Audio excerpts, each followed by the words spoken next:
Welcome to Alley Chats. I'm your host, Rob Southgate.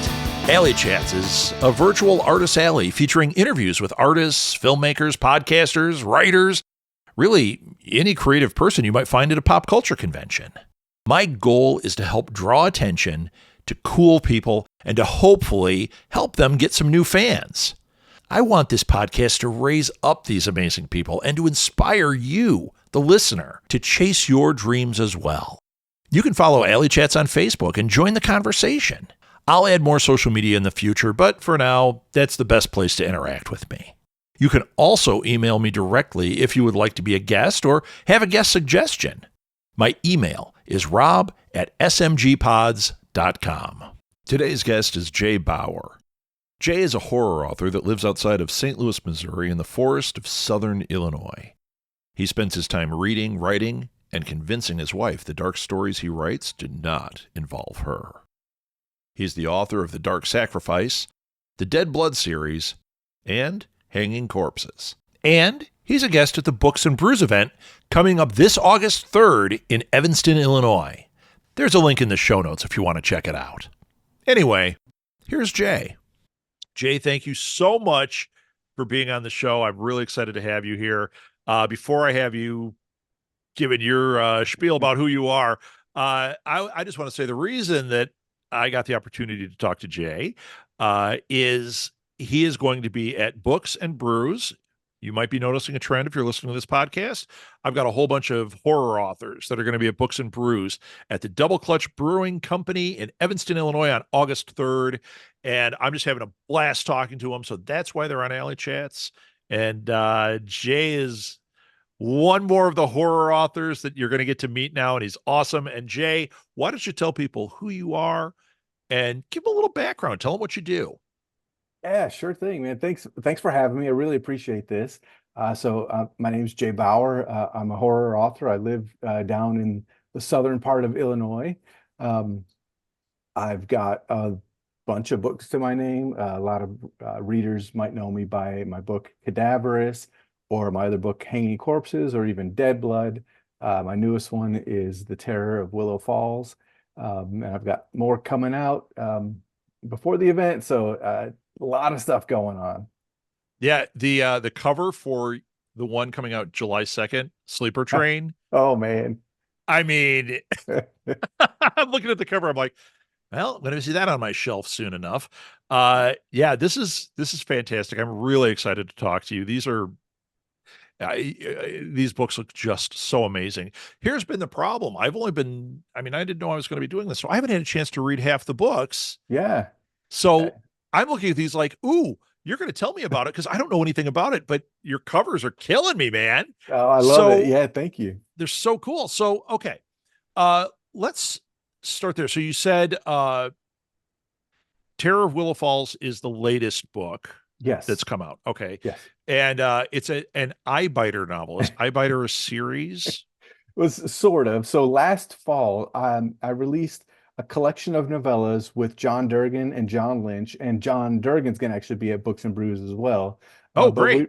We released a collection called the Conservators Collection, Derelict, and we each wrote a novella based on the concept of derelict or abandonment. And mine in that was called Eye Biter's Revenge.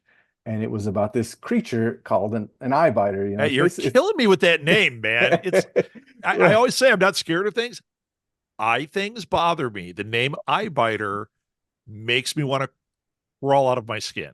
Yes, well, me too. And that's why I enjoyed writing it. I have a thing with eyes. I have a couple books about it, but this one, a lot of readers really liked Eye Biter's Revenge, and they really liked this creature. And they were like, I want to know more about this eye biter. I want to know more, like, where'd it come from? What's it all about?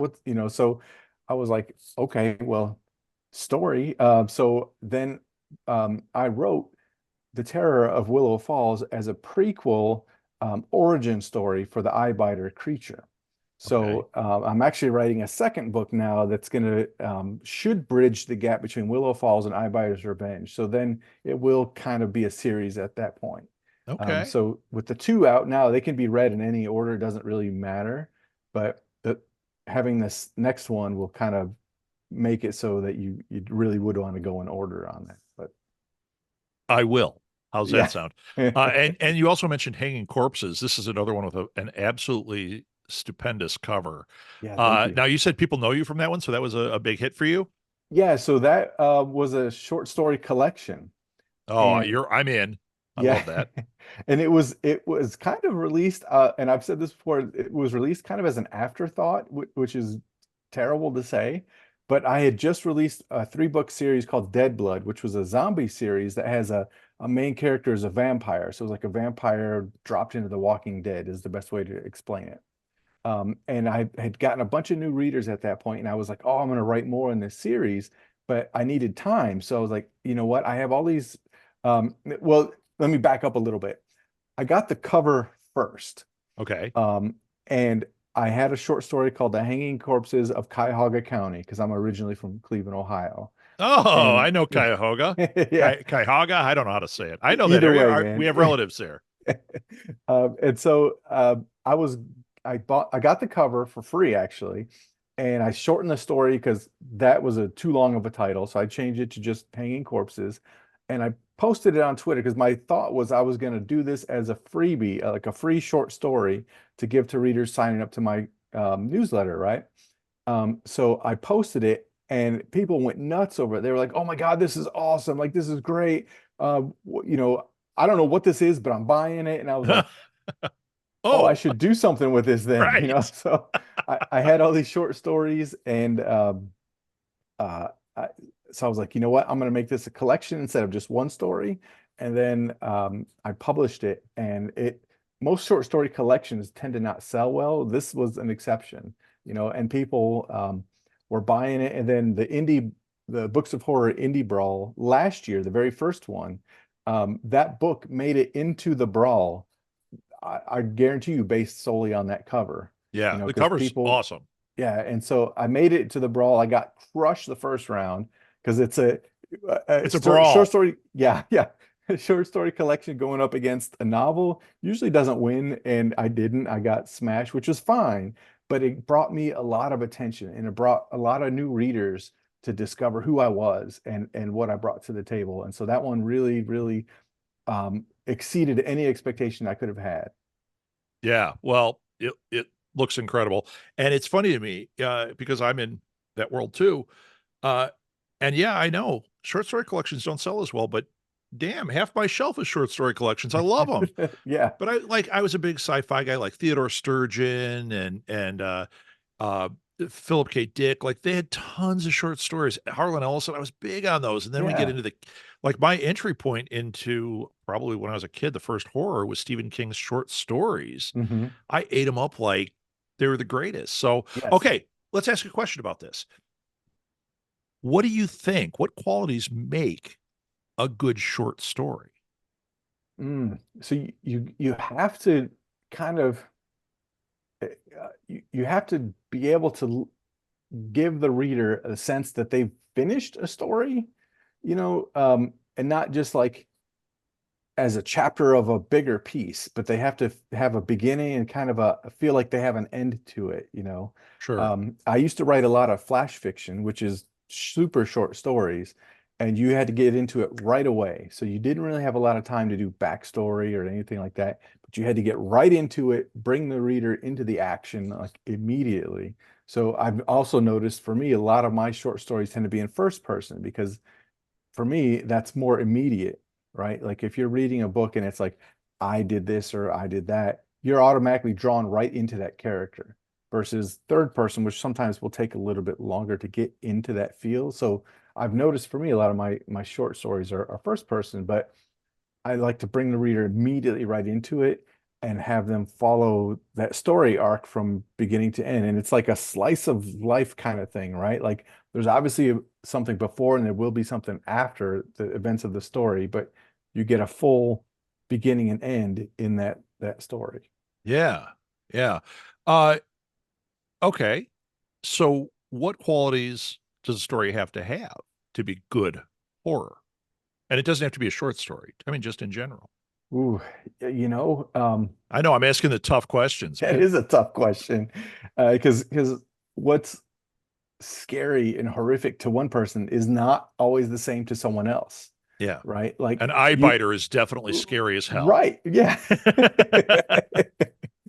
Right? Like that scares me. And so I guess for me then a lot of the stuff that I do write as to what makes it a good horror story is what scares me. Things that might bother me or frighten me, that's what I'll write about. Because like I can feel those emotions of the characters. I can feel the fear of those characters because I'm experiencing that. And I know that will resonate with somebody. It's not going to resonate with everybody because there are some people who are like, well, an eye biter is stupid. That's just a goofy thing. And that's fine. That everyone's got their opinion.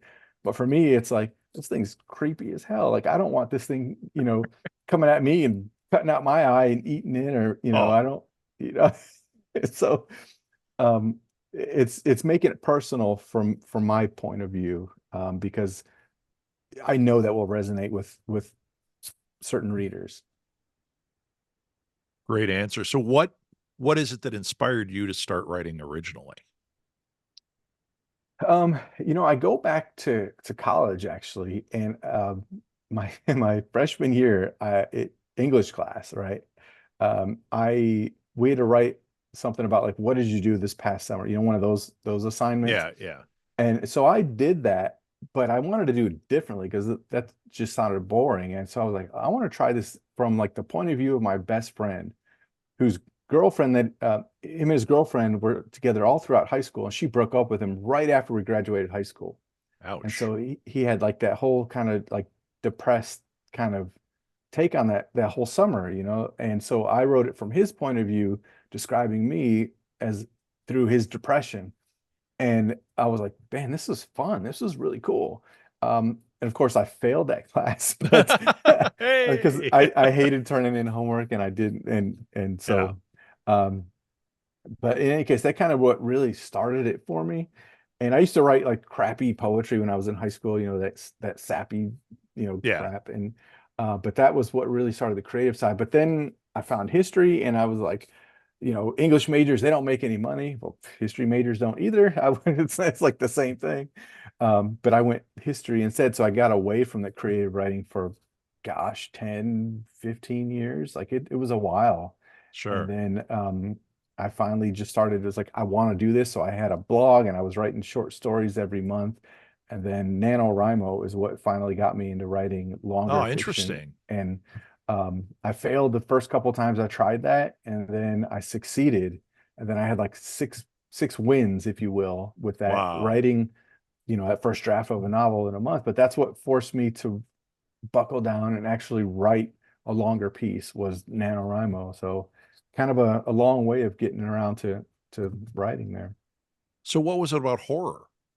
Why did Oh why did man, you I've end up in horror?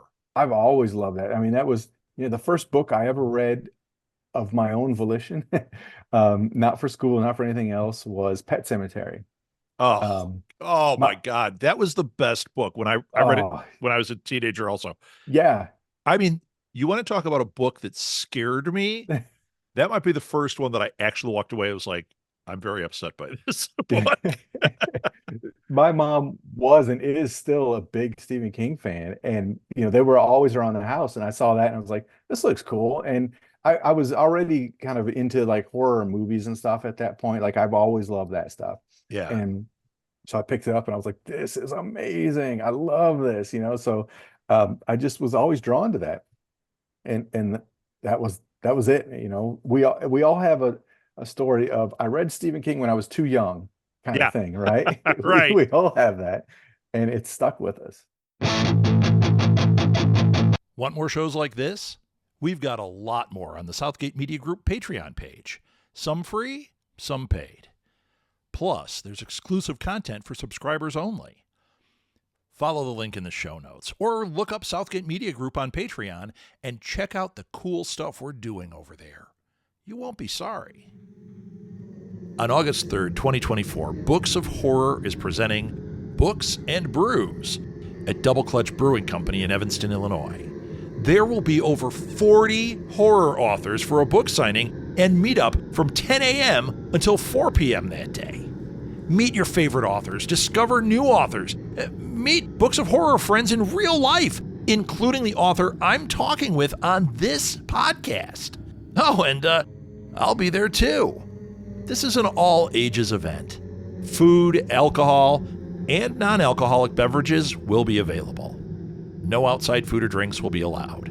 Search for Books of Horror Presents Books and Brews on Facebook events for more information, or click on the link in the show notes. I hope to see you there.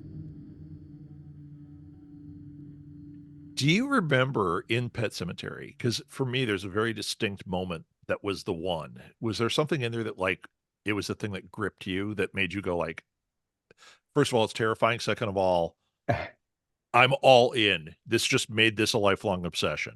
I don't remember that because I haven't reread it. Okay. I tend to not reread things just because there's so many other things I want to get to. Yeah. But it just, I think for me, not only was it the content, right? Like I just love, again, I was already kind of interested in that kind of stuff, Yeah. but not just that, but I think it was his style. Just, it was so like engaging, Yeah. and I could read it and it wasn't over my head. It wasn't talking down to me. It was, I can grasp this language. I can get to the meaning. I can get into this. And that really just drew me in, especially him in particular, to bring me into the fold of horror, and that really, but I don't remember a particular piece or scene from the book. What was it for you? I can tell you because it's not in the movie. It's the scene when they're going through the woods heading to the pet cemetery, Mhm. and there's like a creature in the woods. You hear these footsteps, and I think it's supposed to be like a Native American lore, Mhm. like creature, but I read that, and it like, and then he drops it, and the rest of the book I was like, this thing is out there and he's just ignoring it. Like it's not even, oh my God. And it just was so upsetting to me. But in a good way, like obviously, Right, because then I was right. like, every book, I'm like, he starts tying things together. I'm like, he's going to bring that damn thing back. It's going to show up. It's going to be in Needful Things. It's going to be in, whatever. So yeah, that was my moment. Thanks for Nice. interviewing me. I appreciate you Yeah. having me on your show. Uh, Anytime, man. Anytime. so who do you say right now are your three favorite horror writers? I'm putting you on the Ooh, spot. I want to hear three. yeah, man, you did throw me on the spot. Duncan Ralston has always been a favorite of mine. He'll actually be at Books and Brews. Yep. He's my mom's favorite horror author, not her son, but Duncan, but whatever. I'm not bitter. Any, but I love his stuff. I think it's so well written and it's very engaging. And I always enjoyed every book of his that I've read.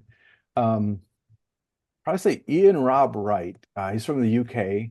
And again, his stuff for me, it's easily, I can get into these stories and I can read them super fast, and I really, really enjoy that. Um, Man, a third one, you really are putting me on the spot here. Uh, Gosh, Notice I'm not turning the heat down either. no, you're not, and that's okay. Uh,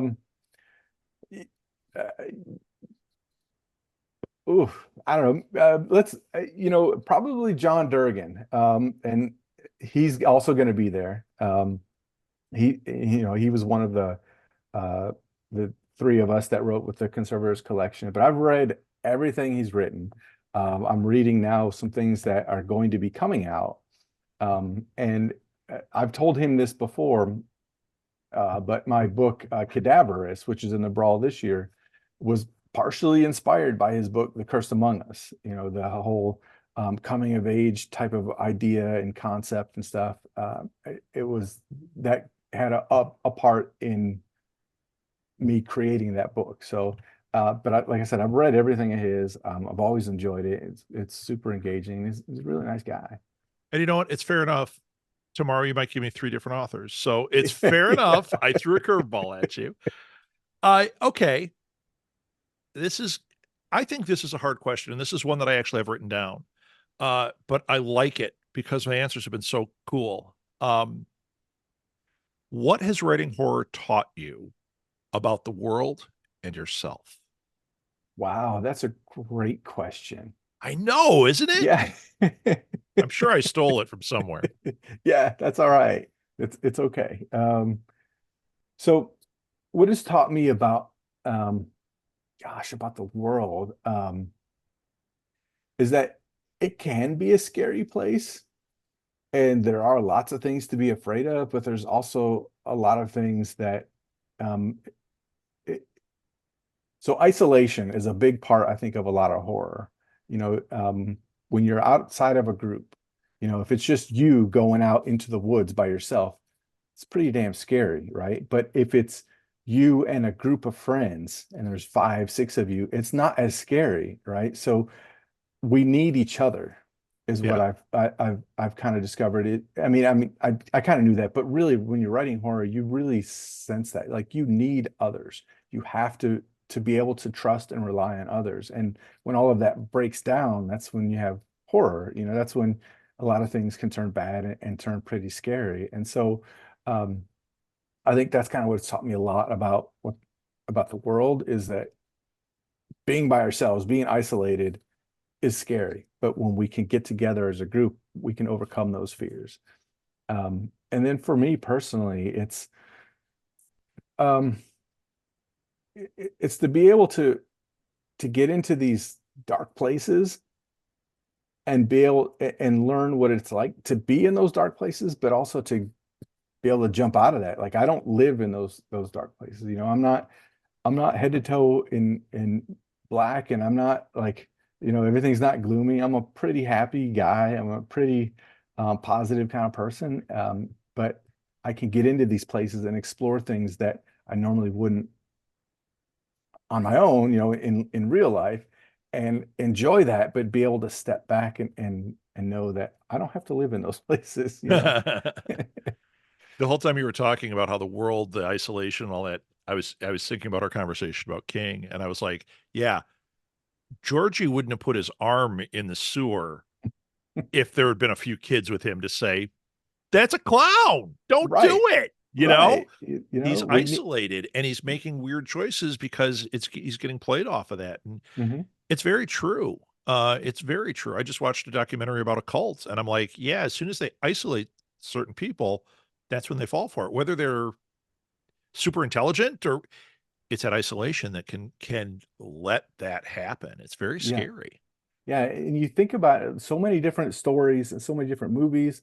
Um, when you start isolating from others, and whether it's um, actual physical isolation or whatever, it's more metaphorical, maybe it's mental, whatever it is, when you start getting into that, that's when, those fears creep in because Yeah. you don't have that support around you, and that's something I hadn't really thought of a lot out, before I really started getting into doing more and more stories. But lately, I've thought more and more about that. Like it really is kind of this whole isolation in various ways, right? It's not just you in a room by yourself, but there's all kinds of different ways to be isolated, Right. and that's where a lot of that fear comes from.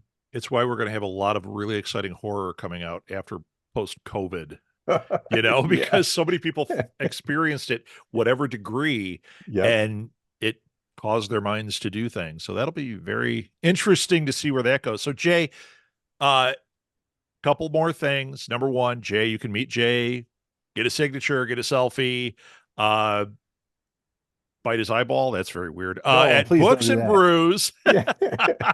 at the Double Clutch Brewing Company in Evanston, Illinois on August 3rd of 2024, because this will live on. Uh, so there you go. Definitely check him out. Definitely go to that. The links will be in the show notes as well as any of his social media. So engage with him. You said you have a newsletter, so sign up for his newsletter. Yep. Always sign up for newsletters and support the authors and give them reviews too. That really helps. Yes, they do. So, all right, Jay, other than Books and Brews, what have you got coming up? Yeah, so actually the weekend before that, I'm going to be in Texas. So I'm going to be at the Texas Author Con the weekend before. It's going to be down in Dallas. So I'm going to be doing a lot of driving. So I'm going from Dallas to Chicago. The month after that, I'm going to be in Knoxville, Tennessee for TBR Con. It's in early September. Then early October, I'm going to be in St. Louis for AuthorCon from the Scares That Care AuthorCon St. Louis. I'll be at Yep. that event. And Awesome. then a couple weeks after that, I'm going to be in Bloomington, Illinois for Tomes of Terror. Wow. Oh, I didn't know. When is that? Oof, it's like the last Saturday of the month, maybe it's like the 25th or something like that. Um, it's a one-day event in Bloomington, hosted by Bob's Bay Books, who's actually going to be at Books and Brews. Wow. And now that you've said this, I'm going to see if I can make it, depends on what I got going, to Bloomington. That's my dad's hometown. Oh, is it? Nice. Yep. It's right Nice. next to Normal. So my big joke is it's the closest my dad ever was to Normal. There you go. Yeah. The other funny thing about it is we went and I took my wife there when we were dating. We're driving through the town, and my dad, when he grew up there, it was Mayberry. It was a tiny little town. Yeah. And we're driving through, and he never like went to reunions. He's not whatever. We're Right. driving away, and all of a sudden we see a sign that says Southgate, which is our last name. My wife goes, "Oh my gosh, why does it say your name?" I'm like, "I don't know." We pull over, and it is literally the crappiest trailer park you've ever seen in your life. And I'm like, that's awesome, because anybody he went to high school with is probably like, did he open a trailer park? Nice. Yeah. Yeah. So, all right. Enough about my dad. Jay, it was really great to talk to you. I cannot wait to meet you at Books and Brews. And once again, Yeah. everybody follow him, buy his books, see his amazing covers. They need to be on your shelf. Yes, they do. Thank you, Rob. Thank you for coming on, Jay. Yeah, man. It would really help me out if you would rate and review this show on whatever platform you use to listen to this podcast. Good reviews help others find the show, which ultimately helps the people I've interviewed get more exposure. You can connect with me on social media or via email. All the links are found in the show notes. If you like this show, you'll like other shows from Southgate Media Group as well, such as Read Between the Lines, a podcast featuring insightful interviews with some of the hottest authors out there, or Go Fund This, a podcast where we interview people about their amazing crowdfunding projects. You can find our shows wherever you listen to podcasts, so give them a try. And if you like what you hear, don't forget to rate and review our shows. It really helps other people find them and keep our team inspired. Alley Chats is a production of Southgate Media Group, hosted, produced, and edited by me, Rob Southgate.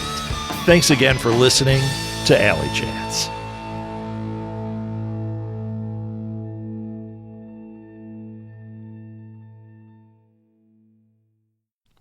After working with creatives for the last 11 years, I've heard one statement more than any other. I hate marketing. I get it. It can be painful trying to figure out how to market your book or movie or comic.